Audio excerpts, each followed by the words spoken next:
भारत के एक छोटे से गांव भीमगढ़ में एक गरीब किसान रामू रहता था। गांव की मिट्टी उपजाऊ नहीं थी और बरसात भी हर साल भरोसेमंद नहीं होती थी। ऐसे में खेती करना मानो जोखिम का सौदा था। फिर भी रामू के चेहरे पर हमेशा एक हल्की सी मुस्कान रहती थी, एक आशा कि शायद अगले मौसम में सब ठीक होगा। रामू की पत्नी गोमती और 2 बच्चे मोहन और गुड़िया इस छोटे से परिवार का संसार थे। गरीबी उनके घर की स्थायी मेहमान थी, परंतु दिल में बसे सपनों को गरीबी कभी पूरी तरह मिटा नहीं पाती।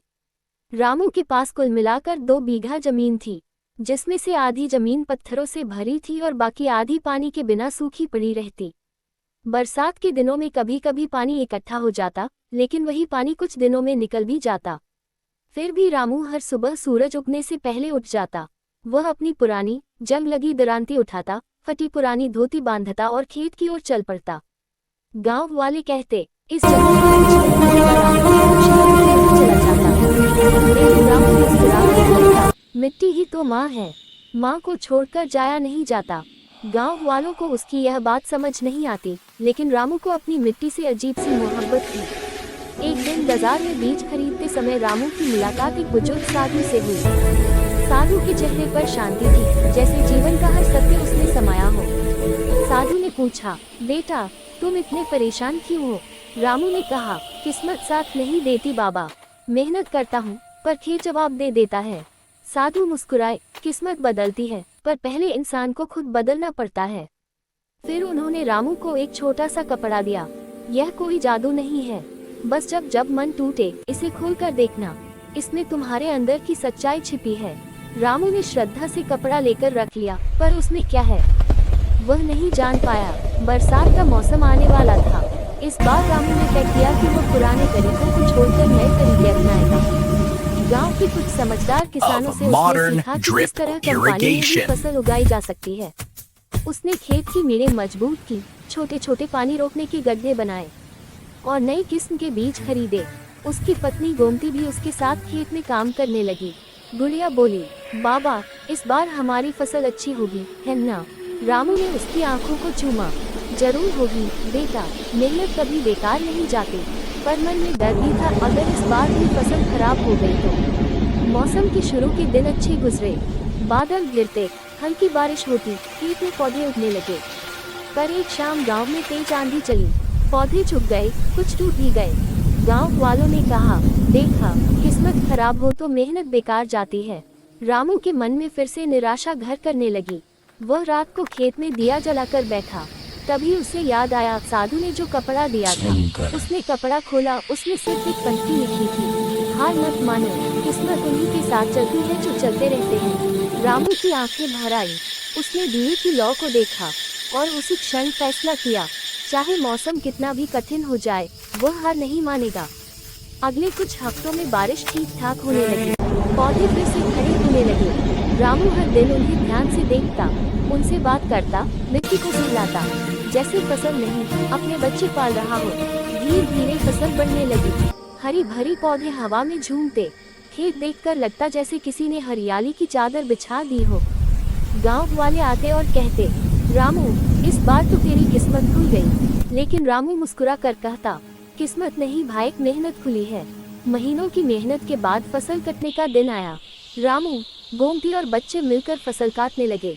उनके चेहरों पर खुशी स्पष्ट थी। इस बार पैदावार अच्छी हुई थी। जब अनाज बाजार में बेचकर वह घर लौटा, उसकी जेब में पहली बार इतनी रकम थी। वह परिवार के लिए अच्छे कपड़े, बच्चों के लिए स्कूल की किताबें और गोमती के लिए नए चूड़ियां खरीद सकता था। गोमती की आंखों में आंसू आ गए।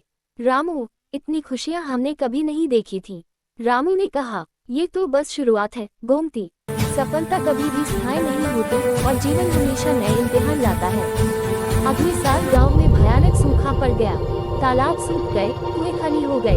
कई किसान गांव छोड़कर शहर काम खोजने चले गए। रामू की फसल भी सूखने लगी, पौधे पीले पड़ते, मिट्टी फटने लगी और आसमान मानो बारिश का ख्याल भी नहीं रखता। एक दिन मोहन ने कहा, बाबा क्या हम भी शहर चलेंगे? रामू कुछ देर चुप रहा, फिर बोला, नहीं बेटे, जमीन को छोड़कर नहीं जाया जाता, हम कोई न कोई उपाय निकालेंगे। उसने साधु की पंक्ति फिर याद की, किस्मत उन्हीं का साथ देती है जो चलते रहते हैं। रामू ने गांव के स्कूल में जाकर मास्टर जी से पूछा कि क्या कम पानी में खेती करने का कोई तरीका है। मास्टर जी ने बताया, टपक सिंचाई नाम की तकनीक है। इससे बहुत कम पानी में भी फसल बचाई जा सकती है, लेकिन ये तकनीक महंगी थी। रामू के पास इतने पैसे नहीं थे। गांव के कुछ लोगों ने उसका मजाक उड़ाया, अरे रामू, तू ये बड़े बड़े तरीकों में क्यों पड़ रहा है? हमारे जैसे साधारण किसान को क्या जरूरत? रामू ने कहा, जरूरत नहीं, सपना है।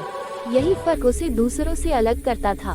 रामू ने अपनी कुछ फसल का अनाज बेचकर, कुछ गाय भैंस के चारे बेचकर पैसे इकट्ठे किए। बाकी पैसा उसने एक छोटे किसान समूह से उधार लिया।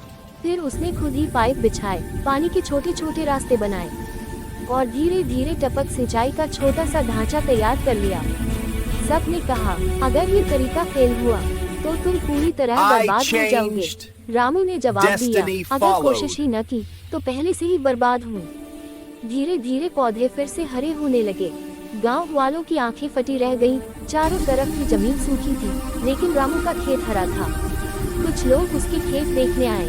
कुछ ने उससे पूछा, भाई ये कैसे किया? रामू ने कहा, मेहनत और सीखने की इच्छा ने किया। धीरे धीरे कई किसानों ने उसकी नकल की और वही तकनीक अपनाई। गांव में धीरे धीरे हरियाली लौटने लगी। 2 साल बाद जिला अधिकारियों को रामू के काम के बारे में पता चला। उन्होंने गांव का दौरा किया, रामू के खेत का निरीक्षण किया और कहा, तुमने न सिर्फ अपना जीवन सुधारा बल्कि पूरे गांव को बचा लिया। तुम सच्चे आदर्श किसान हो। उन्हें एक बड़ा सम्मान मिला। गांव के अखबार में उनकी तस्वीर छपी। लोग उन्हें रामू भाई कहने लगे, लेकिन रामू की नम्रता वही रही। वह अब भी सुबह उसी मिट्टी को छूकर प्रणाम करता था। एक शाम साधु फिर से गांव आए। रामू ने उन्हें पहचान लिया और उनके पैर छुए। साधु बोले, बेटा अब बताओ किस्मत बदली या तुम? रामू ने मुस्कुराकर कहा, मैं बदला बाबा, और किस्मत पीछे पीछे चली आई। साधु ने कहा, यही सत्य है, दुनिया बदलने से पहले खुद को बदलना पड़ता है। मोहन बड़ा होकर कृषि विज्ञान पढ़ने लगा। उसका सपना था नए नए तरीके सीखकर खेती को आसान बनाना।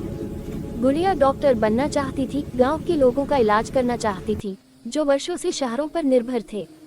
जब मोहन ने कॉलेज के पहले दिन पूछा, बाबा मैं शहर जाकर पढ़ाई करूंगा, आपको बुरा तो नहीं लगेगा? रामू ने कहा, नहीं बेटे, जैसे मैंने खेती सुधारने की कोशिश की वैसे तुम जीवन सुधारने की कोशिश करना। इंसान वही छोटा होता है जहां उसकी सोच छोटी हो।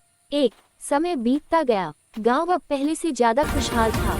फसलें भरपूर होने लगी, तालाबों में फिर पानी आने लगा और गांव की पहचान बढ़ने लगी। रामू बूढ़ा हो गया, लेकिन उसका जोश वही था। एक दिन उसने गुड़िया से कहा, बेटी भाग्य कहीं बाहर नहीं होता, भाग्य हमारे हाथों में होता है, हमारी मेहनत में, हमारी सोच में और दूसरों के लिए किए हुए कामों में। अंततः रामू ने साबित कर दिया कि गरीब होना कोई कमजोरी नहीं, कमजोरी होती है अपनी संभावनाओं पर शक करना। उसकी कहानी से गांव का हर बच्चा ये सीखने लगा कि मेहनत, सीख और साहस हो तो कोई भी किसान असफल नहीं हो सकता। रामू एक छोटा किसान था, पर उसका साहस बहुत बड़ा, और यही